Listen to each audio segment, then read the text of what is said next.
Clint Eastwood walked onto the late-night stage with a presence that commanded silence at 94. He wasn't there to prove anything. He had lived through more decades of cinema than most people in the audience had lived, and his latest film, a gritty, slow-burning drama about an aging war veteran confronting a corrupt justice system, was already generating quiet Oscar buzz. But what Clint didn't anticipate that night was the direction Jimmy Kimmel would take the conversation from the start. The atmosphere felt off. Jimmy greeted Clint with his trademark grin, but behind it was a barely veiled smirk. There was laughter from the audience, but not all of it was warm. Jimmy, known for his edgy humor, seemed to treat Clint more like a curiosity than a guest of honor. And instead of talking about the themes in Clint's film Discipline, Sacrifice, Personal Responsibility, Jimmy veered straight into jokes about age and relevance. It began subtly, a few wise cracks here and there about Eastwood's Stone Age values and being from the era of telegrams. Clint brushed them off with a tight smile, not wanting to derail the interview, but the jabs grew bolder. Jimmy poked at Clint's old-school stance on masculinity, sarcastically comparing the film to a boomer manifesto. Then he questioned whether anyone under 30 could even sit through one of Clint's films without falling asleep. Halfway through the silence, Clint's expression didn't change, but his eyes grew colder. He leaned forward slightly, just enough to shift the weight of the conversation. He didn't need to raise his voice. Just the narrowing of his gaze was enough to tell the audience that something had shifted. The air grew heavier. Jimmy, sensing the tension, doubled down. He made a snide comment about Clint's moral compass belonging in a museum and laughed louder than anyone else in the room. The audience followed, uncertain whether they were watching a joke or the beginning of a storm.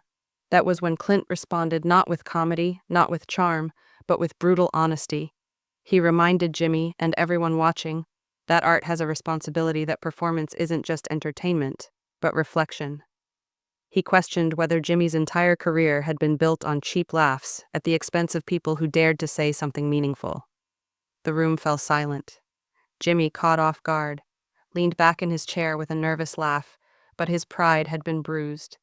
He retaliated by implying Clint's work pandered to outdated ideals and accused him of feeding into dangerous nostalgia. That was the moment the tone shifted entirely. This wasn't an interview anymore. It was a clash of philosophies, a talk show host who made a living off irreverence facing off with a living legend who saw art as sacred. The studio lights suddenly felt hotter. The laughter stopped. Viewers at home leaned forward. Jimmy raised his voice, trying to maintain control. He interrupted, spoke over Clint, accused him of hiding behind veteran characters to avoid being challenged. Clint didn't flinch. He stared Jimmy down, each second of silence from him feeling louder than anything Jimmy had said all night. The crowd now split, didn't know where to look. Some squirmed in their seats, others clapped when Clint calmly dismantled Jimmy's arguments, pointing out how easy it was to sit behind a desk and mock others without ever creating something meaningful. Jimmy's charm cracked. He fumbled, struggled to regain control of the room and the show and himself. And then Clint said something that made the entire set freeze. He didn't insult Jimmy's intelligence, his audience, or even his politics. Instead, he questioned whether Jimmy had ever made anything that would outlive him, anything that people would still care about in 50 years. The words landed like a stone, not loud, but heavy. Jimmy didn't have an answer. He blinked, opened his mouth, then closed it again. The silence was deafening. Clint sat back in his chair unbothered, and for a moment the balance of power had shifted entirely, and yet the confrontation was far from over. What had started as mockery had turned into a philosophical war about meaning, legacy, and integrity. But the next moment, Jimmy would not hold back. With his pride now wounded and his platform on the line, he was ready to go where few talk show hosts ever dared to go. The cameras kept rolling, but the studio no longer felt like a talk show. It had become a battleground. Jimmy's grip on the conversation slipped with each passing second, and the frustration in his voice began to expose itself. Clint, still calm, but visibly unimpressed, remained the center of gravity in the room. He hadn't raised his voice once, but his words had struck something deep inside Jimmy, feeling cornered. Jimmy leaned forward and shifted the energy entirely. He accused Clint of weaponizing morality to avoid taking accountability for the kind of stories he continued to tell, with his voice louder, now tinged with something personal. He questioned why Clint always portrayed strong lone male heroes, asking if that wasn't just another version of toxic fantasy, dressed up as cinematic gravitas. The studio audience gave a few awkward laughs, unsure if they were supposed to support the host or distance themselves from his growing hostility. Clint didn't answer right away. He looked around the studio for a moment, letting the weight of Jimmy's words echo in the space. Then he cut through the noise. He spoke about responsibility, about how storytelling was about lifting something from the soul and giving it shape.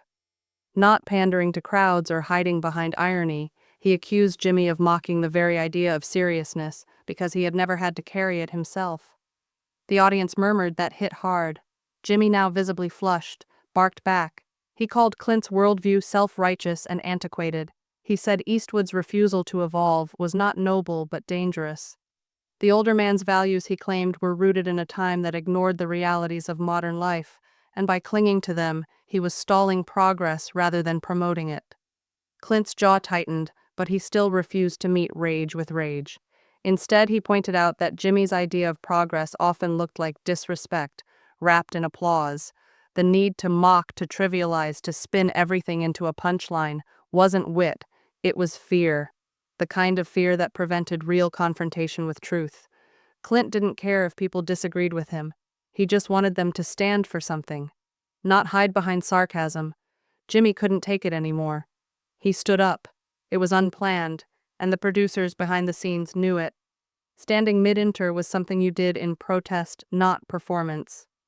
He jabbed a finger in Clint's direction and began shouting. He mocked Clint's personal life, his parenting, his film choices, and even took a jab at his military-themed roles, suggesting they glorified a kind of heroism that no longer belonged in today's world.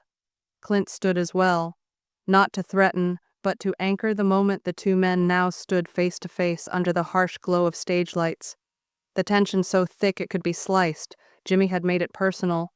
What had started as an argument over values had transformed into something deeper, a challenge not only to Clint's art, but to his very identity.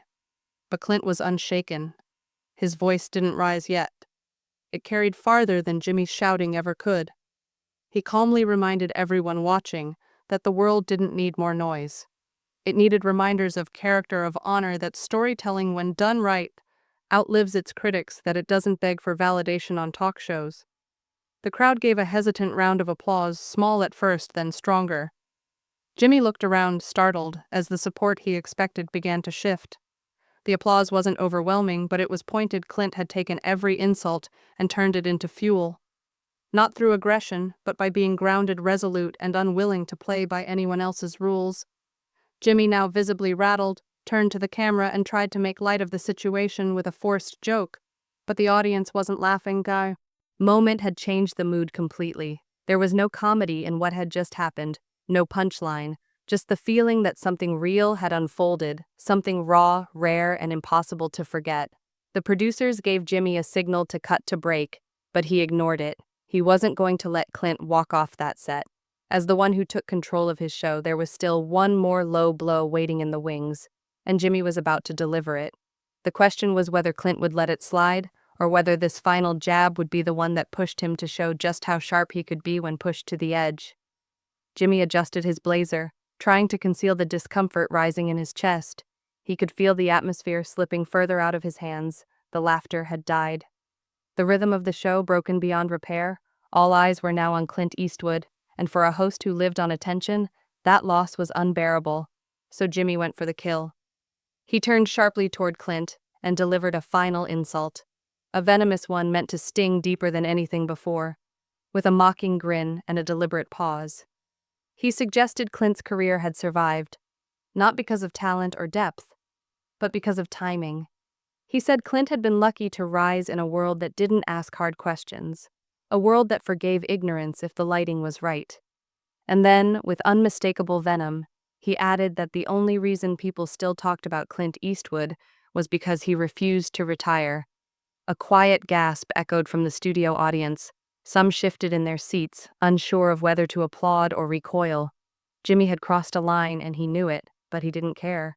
Not now. He was determined to win back the stage, even if it meant dismantling the legacy of a man who had shaped entire eras of storytelling.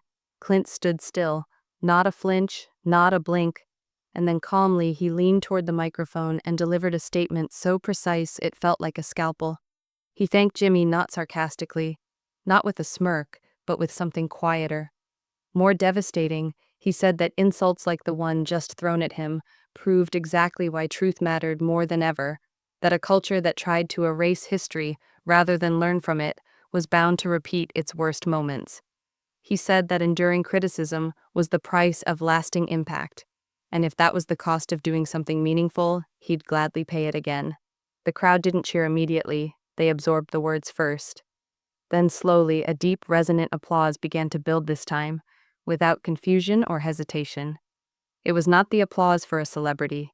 It was the applause for a man who had weathered the storm and refused to break Jimmy's face. Pally, his grin vanished. Clint turned to leave, but paused. Just before exiting the stage with his back half turned, he delivered a final line. Not a boast, not a threat, but a simple truth. He said the difference between them was clear. Jimmy needed the world to laugh to feel seen. Clint only needed the truth to be heard. Then he walked off, leaving Jimmy alone beneath the hot lights for the first time in years. Jimmy struggled to close out a show the usual swagger. The upbeat tone, it was gone. His producers, now visible just off camera, whispered frantically, trying to salvage what was left. But the audience, both in the studio and at home, had already made their judgment. They had seen a man try to tear down a legacy, only to watch that legacy stand taller in the face of everything thrown at it in the days that followed. Clips of the confrontation went viral, not because of the drama, but because of what it represented: a moment when integrity stood firm against mockery, a moment when a man who had nothing left to prove reminded the world what it looked like to carry oneself with dignity, even in the face of disrespect. Jimmy avoided discussing the incident in interviews when asked. He deflected with humor, but the tone never quite landed the same. His show continued, but something had shifted. Audiences began to look at him differently, not just as the comedian, but as the man who had lost control of a conversation and exposed a deeper insecurity. Clint Eastwood, on the other hand, never addressed the moment again. He went back to his quiet life. His film already a success, his reputation untarnished. He didn't need to relive it. He had said everything he needed to say with composure, with courage, and with the quiet power of a man who had spent a lifetime mastering silence. In the end, it was not the insult that audiences remembered. It was the way Clint responded to it, with restraint, with wisdom, and with an unwavering refusal to be diminished.